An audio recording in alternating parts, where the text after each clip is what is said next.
Hi అండి, అందరికీ నమస్కారం. సోషల్ మీడియాలో ఎక్కడ చూడు ఒక వార్త మాత్రం చాలా అంటే చాలా వైరల్ అవుతుందండి. ప్రతిపక్ష వర్గాలు ధర్నా, మహిళా సంఘాలు ధర్నా, పోలీస్ స్టేషన్ల చుట్టూ కేంద్ర హోంశాఖ సహాయక మంత్రి అయినటువంటి బండి సంజయ్ గారి కొడుకు బండి భగీరథ్ చేసినటువంటి వ్యవహారంపై తీవ్రంగా ఖండిస్తూ ఉన్నారు జనాలు.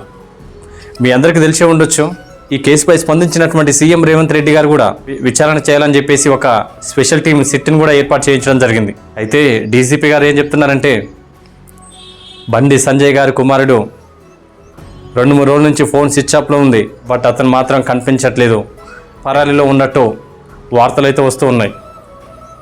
మరి నిజంగా తప్పు చేయకపోతే పరారీలో ఉండడం ఏంటండి, మొబైల్ స్విచ్ ఆఫ్లో పెట్టుకోవడం ఏంటి? ఈ యొక్క తీవ్ర అనుమానాలు మాత్రం ప్రతి ఒక్కరు చెలరేగుతున్నాయి. మరి అతన్ని వీలైనంత తొందరగా పట్టుకుంటామని చెప్పేసి పోలీస్ డిపార్ట్మెంట్ వాళ్ళు చెప్తూ ఉన్నారనమాట. మరి కేసు ఎంతవరకు వెళ్తుంది ఏంటనేది wait and see. Audience, YouTubers, viewers, ఈ యొక్క కేసుపై భగీరథ్ చేసినటువంటి వ్యవహారంపై మీ యొక్క స్పందన ఏంటనేది కామెంట్ బాక్స్లో కామెంట్ చేస్తారని ఆశిస్తున్నాను. Thank you.